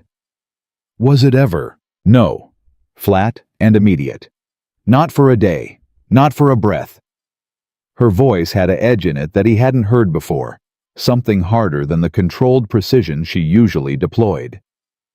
"He looked at me like I was property that Edward had been borrowing, and now it was time to be returned." She pressed her lips together. "The first time he proposed 3 weeks after Edward died, I told him no very plainly. He smiled and said I'd come around when the loneliness set in." She stopped. He was right about the loneliness. He was wrong about everything else. Wyatt looked at the key turning in her fingers. "What's in the letters?" he said. "Between McAllister and the judge. Evidence of a land fraud in 3 counties. McAllister and Judge Horace Vane have been colluding for 7 years, buying up land titles through spurious debt claims, forcing widows and homesteaders off their property, then reselling at 100 times the acquired cost. She looked at her hands. Edward found out 2 months before he died. He was gathering the evidence. I think I've thought for a long time that Edward's heart attack was not entirely natural. Wyatt went still. I can't prove it, she said quickly. The letters don't say that. But he was healthy, he was strong, and he died 10 days after he told McAllister he intended to bring the evidence to the federal marshal. The coyote on the road went quiet. The stars moved the way stars moved, indifferent steady, doing their long, slow work. Then what you're carrying, Wyatt said, is more than a land deed. Yes. It's the reason he might have killed a man. Yes. Her voice was steady, but her hand had closed hard around the key. Wyatt let out a long breath through his nose. He'd ridden into a lot of situations in his life, and he'd understood the shape of most of them quickly. But this one had been acquiring weight and consequence with every hour. And he felt it now, the full size of it. Not just a widow running from an unpleasant man, but a case that could bring down a judge and a wealthy man, and whatever operation they'd been running for 7 years across 3 counties of Wyoming territory. No wonder Caulfield came to the mountain personally. Wyatt? Her voice was different now. Lower, stripped of the controlled precision, something underneath it that was afraid without being willing to be afraid. If McAllister believes I suspect him of Edward's death, and he may, because I have not been careful in Laramie about hiding my feelings on the matter, then this isn't just about the land documents anymore. I know. That changes what he'll tell the next men to do. I know that too. She was quiet. Then, are you afraid? He thought about it honestly, the way she'd asked it honestly. Not of dying, he said. I made my peace with dying a long time ago. He looked at her in the dark. I'm afraid of not getting you where you need to go. She looked back at him with the expression of someone who had received something unexpected and was taking a moment to understand what to do with it. Her jaw worked once, then she looked back up at the stars. We should sleep, she said. You sleep. I'll watch. You said that last night. I meant it last night too. Wyatt. Megan. He said it the way he always said it, the word like a door closing on the argument kind, but absolute. I sleep 4 hours, maybe 5. I've done it for years. It's sufficient. He paused. You have a hard ride tomorrow and your shoulder needs rest even if you don't. Sleep. She held his gaze for a moment. Then she pulled her coat tighter and settled against the limestone and closed her eyes. And he turned back to the dark beyond the overhang and began the familiar work of keeping watch. He was 3 minutes into it when she said, without opening her eyes, August. He turned. The horse, she said. I named him because you should name things you're grateful for, so you remember. A beat. You should have a name too, for the 3 years, for the mountain. She paused. You counted days. You could have named them instead. He didn't answer right away. He looked at his hands. What would I have named them? She was quiet for a moment. Then, surviving, she said softly. That's what they were. All 11 of them. And the days before, and the days before that. Her voice was going soft with sleep. Surviving is a thing worth naming. Wyatt sat with that for a long time after her breathing evened out. The second day hit them hard and fast. They were 2 hours out from camp when Wyatt heard the riders and pulled Megan off the road into the scrub before she'd processed why his hand on August's bridle and his finger against his lips, and they stood in the brush while 3 men rode past at a hard canter heading north. Not Caulfield. Different men, fresh horses moving with the purposeful speed of people who had a specific destination and a deadline. One of them was carrying a rolled message in his left hand. They waited 5 minutes after the sound disappeared. Telegraph worked fast, Megan said. He had the message ready before Caulfield even reached the wire, Wyatt said. Caulfield sent a rider ahead while he was still on the mountain. This was already in motion. She absorbed that. They're going to Brecken's post. Yes. Clell. Brecken won't say anything. And Clell can't. He looked at her. But those men will pick up our trail from the post. Brecken can't hide that 2 horses went east yesterday evening. How long before they're behind us? If they're fast and they read the sign well, 6 hours, maybe 5. She was already calculating. He could see it, the rapid, unsentimental assessment of variables and outcomes that she did the way other people breathed. The Federal Land Office, she said. How far? Day and a half at the pace we've been going. And if we push, 12 hours. Maybe less if we take Dottie's shortcut through the Harlan Pass. Then we push, she said. Your shoulder. We'll survive. She looked at him with the expression that had closed that particular door 3 times before and was closing it again. Push, Wyatt. He pushed. The Harlan shortcut was a livestock trail, turned deer trail, turned barely a trail at all, and it climbed hard through broken country for 4 miles before it broke over a ridge and dropped into a valley that took 2 hours off the road time. Wyatt knew every foot of it. He set the pace, and Megan matched it, riding one-armed with a focus so concentrated it was almost visible, and they didn't talk for 3 hours, because there was nothing to say that the moving wasn't already saying. It was coming down the back slope of the Harlan Ridge that Wyatt's horse, Megan's August, put a foot wrong in a loose shale patch and stumbled, and Megan held him with her legs and her one good arm, and brought him back under her so cleanly and automatically that Wyatt, watching from ahead, felt something shift and resettle in his chest again, deeper than before. You ride well, he said when they reached flat ground. I grew up on a horse. She stroked August's neck with her good hand. One of the things my father managed to do right before he stopped doing anything right at all. She looked at Wyatt sideways. I told you my early years weren't quiet. Horses were the quiet part. What happened to your father? He drank himself to a county road somewhere in Nebraska. She said it the way you say something that has no more pain left in it, because you burned all the pain out years ago through sheer necessity. I was 16. I went to work for a dressmaker in Cheyenne, then a schoolroom. Then I met Edward. And now here. And now here. She looked at the road ahead, riding hard through Wyoming with a man I didn't know 3 days ago, and my whole future in a locked box on the back of a horse named August. Worse situations to be in, he said. She looked at him. Is that humor, Wyatt Blackwell? Might be. He kept his eyes on the road. Don't read too much into it. This time, the almost smile arrived fully briefly. Completely. A real smile. Small, but unguarded. The first one he'd seen from her that didn't have calculation behind it. It lasted about 3 seconds. It was enough. They rode on. The light was getting long and amber in the way that meant late afternoon moving toward evening when Wyatt first smelled the dust that wasn't theirs. He stopped. Megan stopped beside him without being told, reading his posture the way she'd been reading it since the mountain, the way you read a man who has spent years using his body as an instrument of information. Behind us, she said quietly. Ahead. He was perfectly still. Road makes a bend 1/4 mile forward. Someone stopped there. Horse is still. How many? 1, maybe 2. He looked at her. Could be a traveler. Could be, she said. Her hand had moved to the pocket where the derringer lived. He noted it and said nothing. Stay here, he said. That never works in my favor when you say it. Stay here anyway.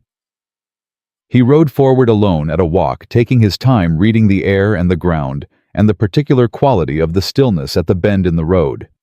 When he came around the bend, he saw the horse first tied to a scrub pine on the right side of the road, and then the man standing beside it. The man who was standing beside it was not Caulfield. He was not one of the 3 riders who'd passed them going north. He was someone Wyatt had not seen before and did not recognize, late 40s, well-dressed in a way that was about money rather than work, with a soft face that had been arranged into an expression of careful pleasantness that didn't reach his eyes at all. He had no drawn weapon. He stood with his hands visible, one holding his horse's bridle, like a man who had waited in exactly this spot for exactly this arrival and wanted to be seen as unthreatening. That was what made Wyatt's hand go to his rifle. "Mr. Blackwell," the man said. Wyatt said nothing. "I apologize for the theatrical nature of this meeting." The voice was measured, unhurried, the voice of a man who controlled rooms. "My name is Richard McAllister." The name landed like a stone in still water, and the ripples went all the way back down the road to where Megan was waiting, and Wyatt felt the full weight of what was happening recalibrate in real time. McAllister had not sent riders ahead. He had come himself. He had ridden through the night to get ahead of them on the road, which meant he knew about the Harlan shortcut, which meant someone somewhere somehow had given him more information than Caulfield could have telegraphed. "I'm not here for trouble," McAllister said, and smiled the smile Megan had described, the one that worked while something was being taken. Wyatt looked at that smile and thought about a man who might have killed a decent man named Edward Hart for 10 days of medical convenience and 7 years of land fraud and the right to look at a woman he'd decided was his. "Then you came a long way for nothing," Wyatt said. McAllister's smile didn't waver. "I came to talk to Megan." He said her name with a particular ease that implied ownership, the kind of ease that turned Wyatt's stomach. "Just talk. Whatever she's told you, Mr. Blackwell, I assure you I have only her interests." "She's not here," Wyatt said. McAllister paused. "I believe she is." His eyes moved past Wyatt to the road behind. "I believe she's approximately a quarter-mile back waiting to see how this goes." The smile stayed. "She's a careful woman, always has been." "She's also a free woman," Wyatt said, "with legal documents in her possession and a right to deliver them to whoever she sees fit. That's the law even in bought territory." Something moved behind McAllister's eyes just for a moment, just a flash, and it was the thing underneath the smile, the thing Megan had described, and that Wyatt now understood, was real. It was not anger. It was not even contempt. It was the flat, cold certainty of a man who had never ultimately failed to take what he decided was his, and who was currently recalculating the cost. "She's told you about the documents," McAllister said. "She's told me enough. And you believed her." He tilted his head, a gesture of performed reasonableness. "A woman you've known 3 days. A woman in a—" He paused, choosing words, "distressed situation, with a great deal to gain from a sympathetic listener." "Are you telling me she's lying?" Wyatt asked. "I'm suggesting," McAllister said carefully, "that there is considerably more to this situation than she may have represented." "Then say the more," Wyatt said. "Say it plain. A beat." Then McAllister straightened slightly, and the performed reasonableness dropped 1/2 degree, not all the way, but enough to show what was under it. "Those documents belong to the Hart estate.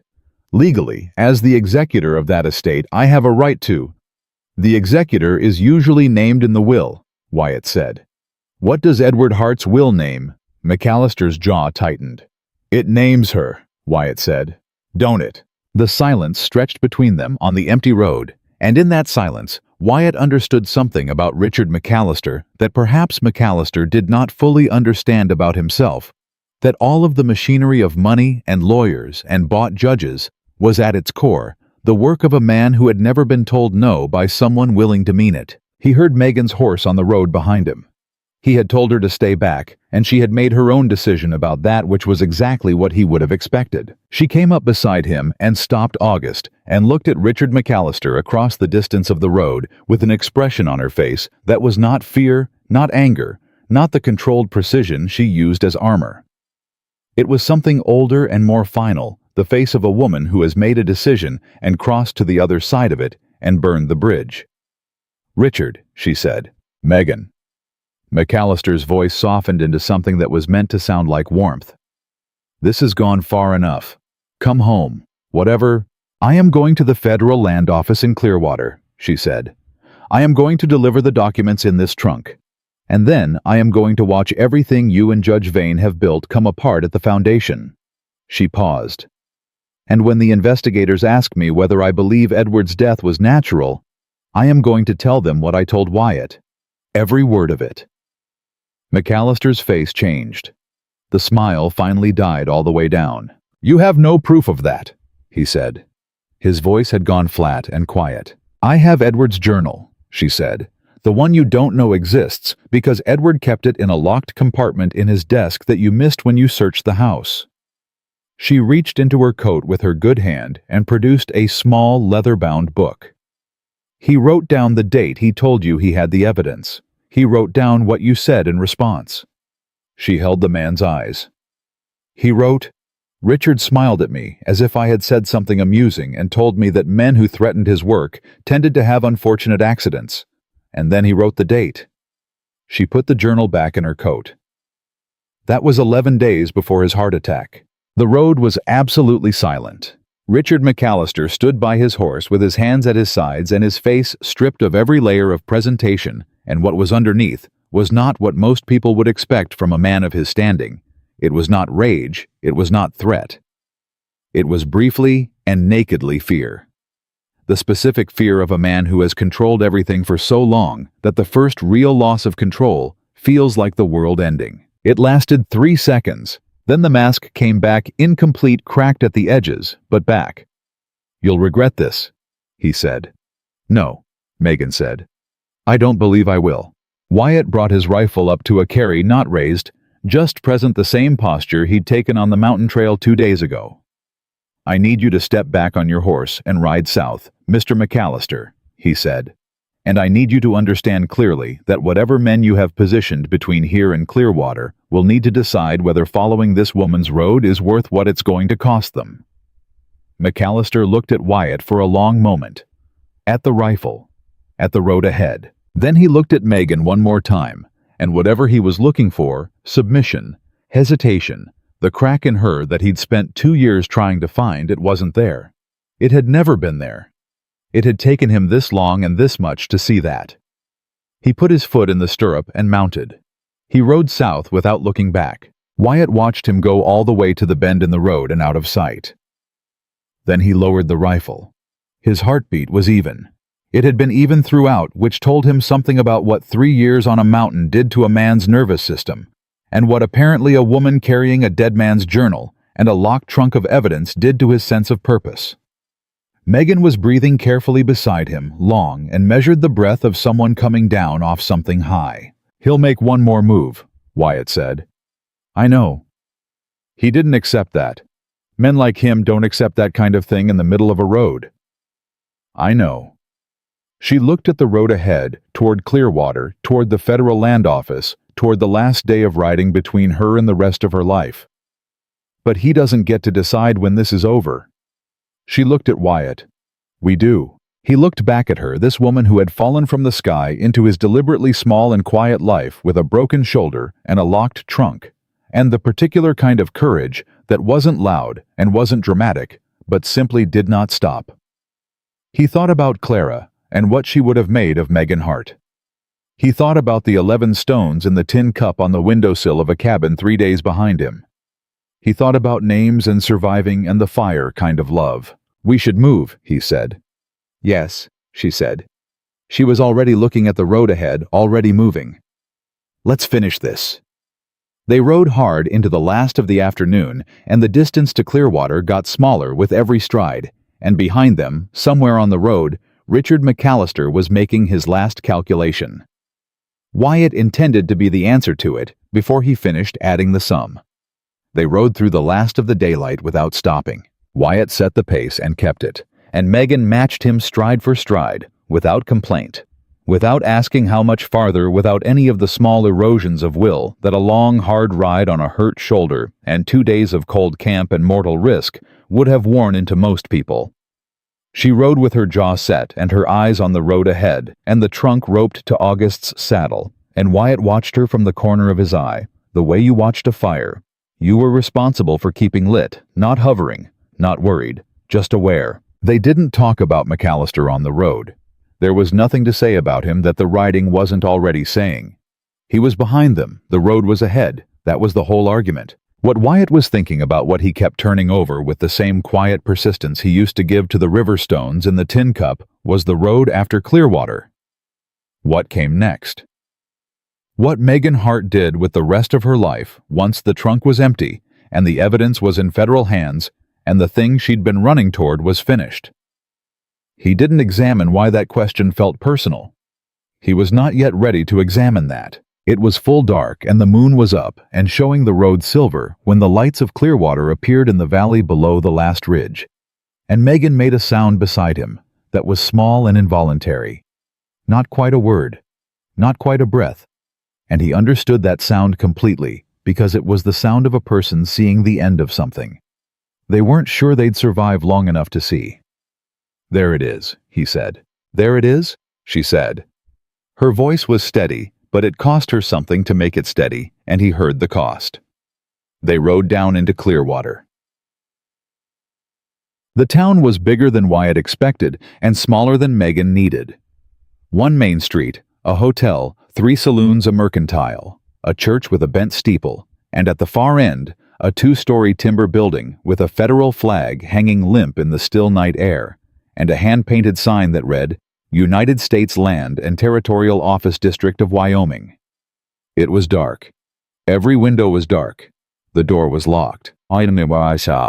Megan stood in front of it with the trunk key in her hand and looked at the dark windows for 5 full seconds. "What time does it open?" she said. Not a question exactly, more like a person saying the words in order to stop saying worse ones. 8 in the morning, likely. Wyatt tied the horses to the rail in front. Maybe 7:30. She turned around and put her back against the locked door and tipped her head up at the night sky, and he watched her breathe in through the nose, long out through the mouth, the specific breathing of someone holding something together through sheer structural will. 6 hours, she said. About that. McAllister is 6 hours behind us. At least 6, maybe more. He came and stood in front of her. He's not riding into a federal town at dawn and pulling a woman out of a land office by force. He doesn't have that kind of reach here. This isn't Laramie. She looked at him. He doesn't need to pull me out by force. He just needs to get here before I get through that door and have those documents witnessed and filed. Then we make sure that doesn't happen. He looked at the hotel down the streetlight still burning in the front room. We get you a room. We get the trunk inside. And I sit on that porch. He nodded at the land office steps until 7:30. She looked at the steps, then at him. All night. I've done longer. Wyatt. Megan. The same word, the same tone, the same door closing. But he said it differently this time, softer at the edges, the way you say a word when you've said it enough times that it has stopped being just a word and started being something else. Go get a room. Sleep. Let me do this one thing. She looked at him for a moment that lasted longer than moments usually lasted. Then she said, "You are the most relentlessly stubborn man I have ever met. I've been told. I'm beginning to think that's your entire personality. Part of it." He picked up the trunk. "There's more. It just takes time." She followed him down the street to the hotel. The hotel clerk was a young man who had the look of someone 6 months into a job that was not what he'd imagined, and he took in the sight of the two of them, Megan, with her bound arm and road dust, and the particular exhaustion of someone who had been outrunning something dangerous, and Wyatt with his rifle and 3 days of mountain and trail on him. And he had the good sense to ask no questions and produce a room key without commentary. Megan stopped at the foot of the stairs. "Come up," she said. Not an invitation with implications. A practical directive. "There's something I need to do before you go back to that porch." He followed her up. The room was clean and plain.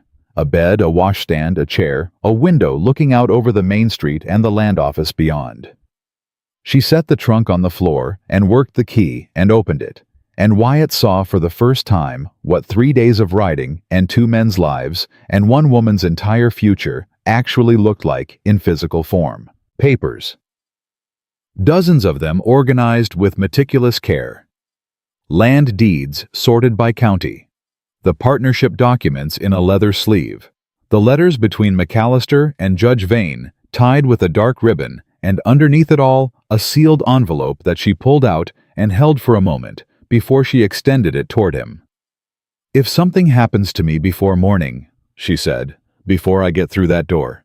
He looked at the envelope. His name was written on it in her handwriting.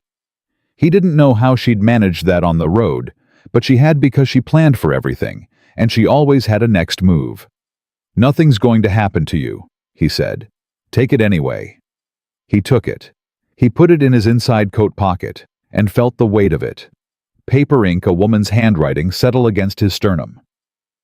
"What's in it?" he said. "Instructions. Where the evidence goes if I can't deliver it myself. The names of 2 federal marshals in Denver who are not in McAllister's pocket." She paused. "And something else. You can read it when this is over. Or I could read it now." "You could," she said. "But I'd rather tell you myself, when this is over." She held his eyes. "That's a reason to make sure it's over." He understood what she was doing, giving him a stake in the outcome that went beyond duty and geography and the particular stubbornness of a man who decided this mountain, this road, this woman was his to protect. She was tying a thread between tonight and tomorrow and asking him to hold his end. "All right," he said. She closed the trunk, locked it, put the key on its cord back around her neck. Then she sat on the edge of the bed and looked at the floor with the expression of someone letting themselves feel, for just one moment, how heavy the last 3 days had been. "Wyatt," she said. "Yeah. Do you want to go back to the mountain?" The question sat in the room, and neither of them moved. He understood what she was asking, and it wasn't simple, and she wasn't pretending it was simple. "I don't know yet," he said. It was the most honest answer he had. She looked up at him. "That's a better answer than most men would give." "I haven't been most men for a while." "No." She studied him in the lamplight. "You haven't."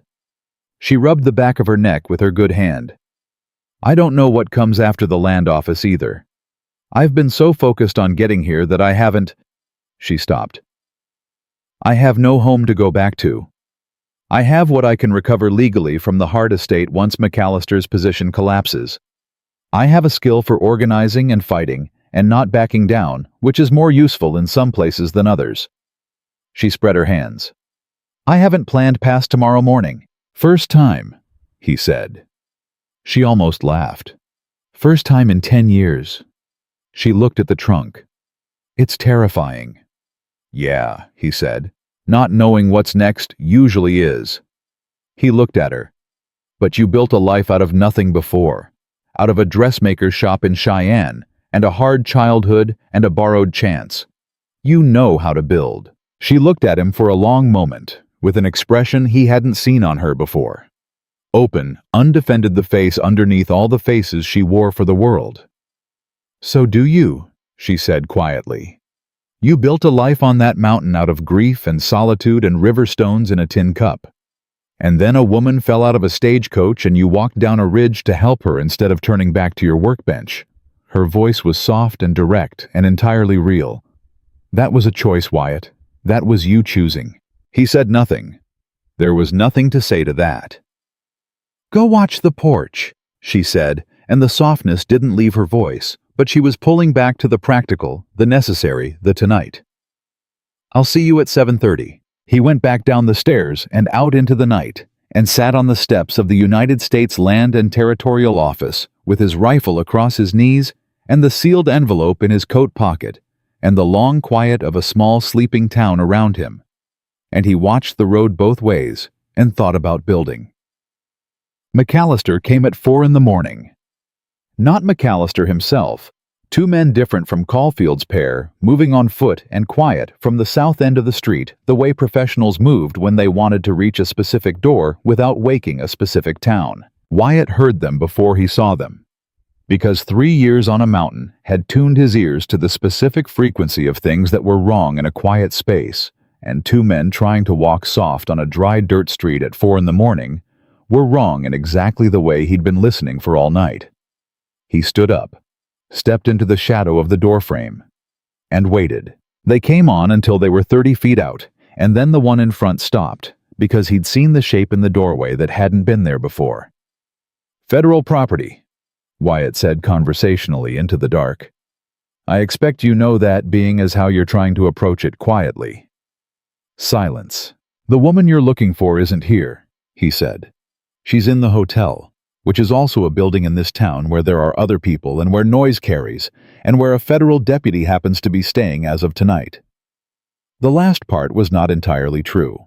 There was a deputy, he'd confirmed it when he'd checked the hotel registry over the clerk's shoulder, but whether the man was actually in his room at 4 in the morning was a variable. So what I'd suggest is that you think carefully about what Mr. McAllister is paying you, versus what a charge of interference with a federal filing is going to cost you, and you make a reasonable decision. Another silence. Longer. He said she's got documents, the one in front said. His voice was younger than his posture. He wants the trunk. I know what he wants. Wyatt kept his voice level. He's not getting it. And anyone who touches that trunk is going to have a very specific problem with a federal judge in Denver who is not Judge Vane. He let that land. Word travels fast in territorial law offices. The name Vane is already known. You want to be on the wrong side of that when it breaks, that's your choice. The two men looked at each other. Wyatt couldn't see their faces in the dark, but he could read the consultation in their posture, the rapid, uncomfortable arithmetic of men who had been hired for one specific thing and were now realizing the specific thing had grown into something considerably larger and more consequential than represented. The one in front took a step back.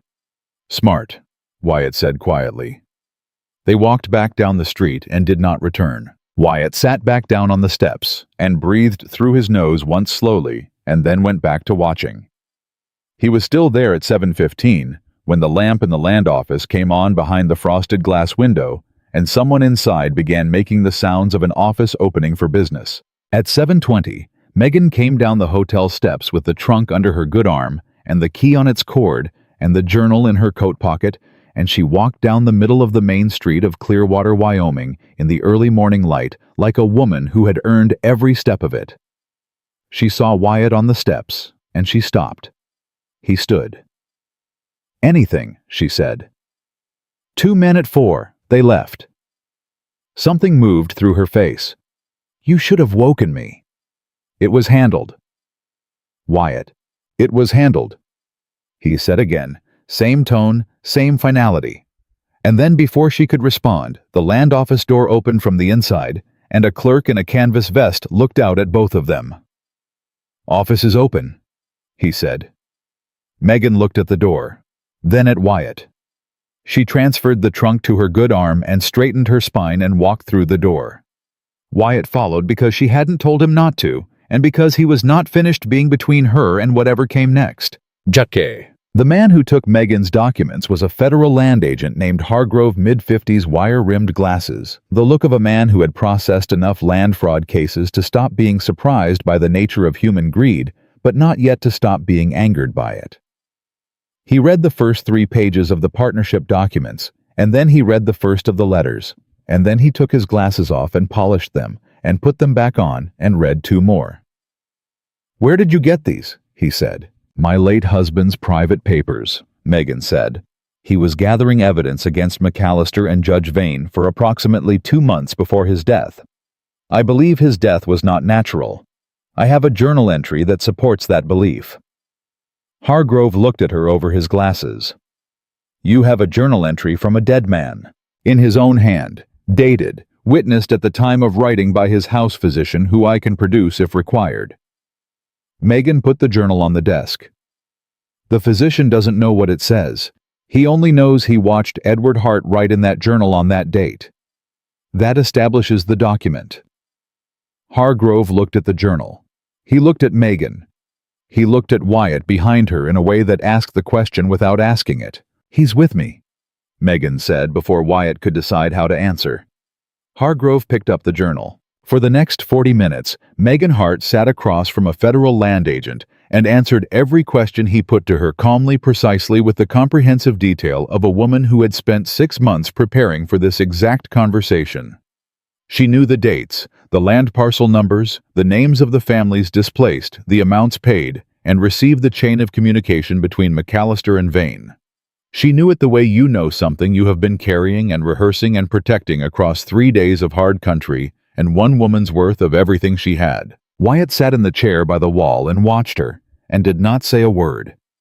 At 8:50 in the morning, Hargrove picked up his pen and signed the receipt form and stamped it with the federal seal and pushed the carbon copy across the desk to Megan. She looked at it, at the stamp, at the date. She picked it up and folded it once and put it in her coat pocket, right next to Edward's journal, and she looked at the wall above Hargrove's head for exactly 3 seconds, with the expression of a woman who was feeling something so specific and so enormous that she wasn't willing to let it be visible in a federal office in front of a man she'd known for less than an hour. "What happens now?" she said. Her voice was entirely steady. "I telegraphed Denver today," Hargrove said. "Federal Marshal's office gets notified by end of week. Given the scope of what you've brought me, 3 counties of fraud, a sitting judge, and a potential homicide, I expect a federal investigator in Laramie within 30 days. He looked at her seriously. "You'll need to be available for testimony, Mrs. Hart." "I will make myself available," she said. "You may also want to consider your safety in the interim. If McAllister understands that the documents have been filed—" "He already knows I was coming here," she said. "He'll know by now it's done." She looked at Hargrove with perfect composure. "And he will also know that anything that happens to me now makes his situation considerably worse. He's a calculating man. He'll calculate accordingly." Hargrove nodded slowly, the nod of a man who respected the assessment. "I'll note in the file that you expressed concern for your safety," he said. "That creates a federal record. It won't stop a desperate man, but it changes the legal calculus significantly." "Good," she said. "Please do." She stood, shook his hand, walked to the door. In the doorway, she stopped and turned back and looked at Hargrove with the expression that was not quite the almost smile and not quite the full one, but something between them, something personal and unguarded and final. "Mr. Hargrove," she said, "my husband spent 2 months gathering what I just put on your desk. He died for it, I believe. Please make it mean something." Hargrove held her gaze. "Mrs. Hart," he said, "I intend to." She stood on the steps of the federal land office in the morning sun, with the stamped receipt in her pocket and the empty trunk in her hand and the key on its cord around her neck, and she breathed slowly fully down to the bottom of her lungs and back, and Wyatt stood beside her and let her. After a while she said, "It's done." "Yes," he said. "3 days ago, I was pinned in a wrecked stagecoach on a mountain road," she said almost to herself. 11 days ago, you were putting a stone in a tin cup." 10 days ago for me," he said. "You arrived on day 11. She looked at him. "Day 11, she said softly. "And you counted differently after that." "I stopped counting altogether," he said. She was quiet for a moment. Then, "Read the letter." He had almost forgotten it. He reached into his coat and produced the envelope and opened it. The paper inside was 1 page. Her handwriting dense and sure, and without wasted space, the handwriting of a woman who meant every word she put down. He read it. It was the instructions first, the marshal names in Denver. The legal guidance, everything practical and precise. And then at the bottom below, a single ruled line in the same hand, but with different spacing, as if she'd written it after a pause. "I don't know what you're going back to, but I know what you're leaving, and I know what that costs, because I know what I left. The mountain kept you alive. I think you kept it that way on purpose, so nothing else could reach you. I am glad something reached you anyway. I am glad it was a stagecoach wreck, and a locked trunk, and a woman who didn't know how to ask for help, and a man who helped anyway. Whatever happens next, don't go back to counting. You were never just surviving. You were always worth more than that. M." He stood on the steps and read it twice. Then he folded it and put it back in his coat. She was watching him. She had been watching him the whole time. "You wrote this on the road," he said. "At camp, second night, while you were watching. You knew you were going to give it to me. I knew I wanted to." She looked at August hitched to the rail below them. Whether I did depended on how it went. How what went? All of it. She met his eyes. You. He stood with that for a moment. The sun was full up now, and the street was beginning to move with morning commerce, and somewhere behind them in the hotel, Wyatt's saddle was waiting, and the road back to the mountain was 3 days long.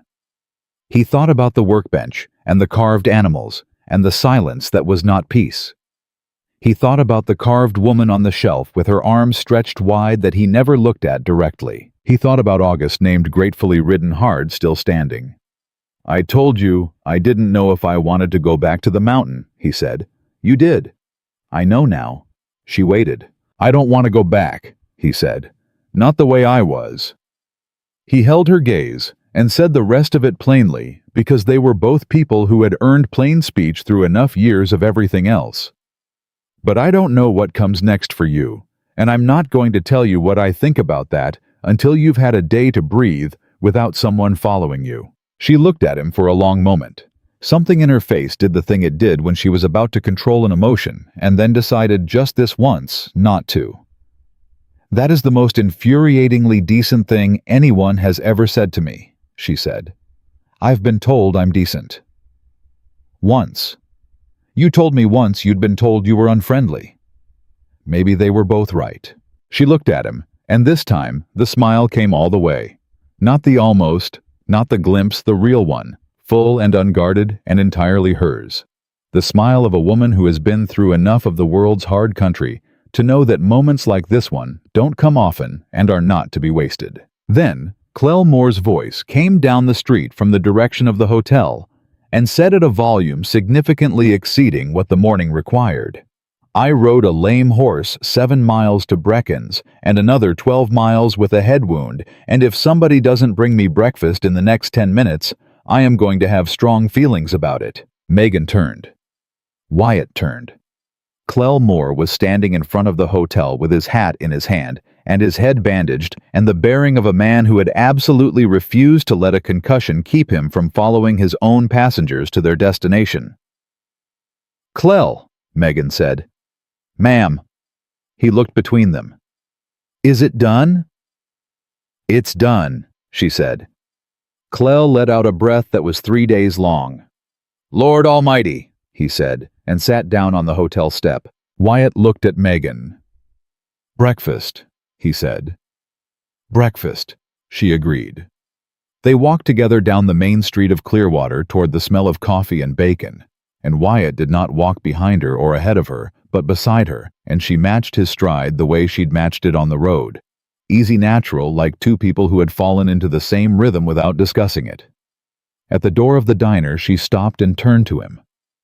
Wyatt? Yeah. The mountain, she said. The cabin. The carved animals. She looked at him seriously.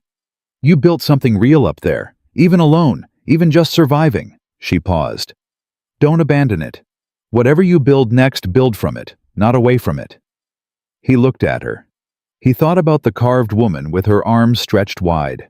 He had never looked at her directly because looking at her directly meant something he hadn't been ready for. He thought he might be ready now. I'll go back once, he said. Get what I left. And then, he looked at her in the morning light, this woman made of courage and documents, and the fire kind of love she'd never had in the right form, standing in front of a diner in Clearwater with her stamped receipt and her borrowed trunk and her whole future unwritten and absolutely unafraid. And then, he said, we find out what we build next. She held his gaze, and what was in her face was not relief, not triumph, not the controlled precision of a woman who had won it, was something quieter and more permanent than any of those, the look of a person who has survived the worst road and stepped out the other side and found unexpectedly, undeniably, that there is someone already standing there. Yes, she said, we do.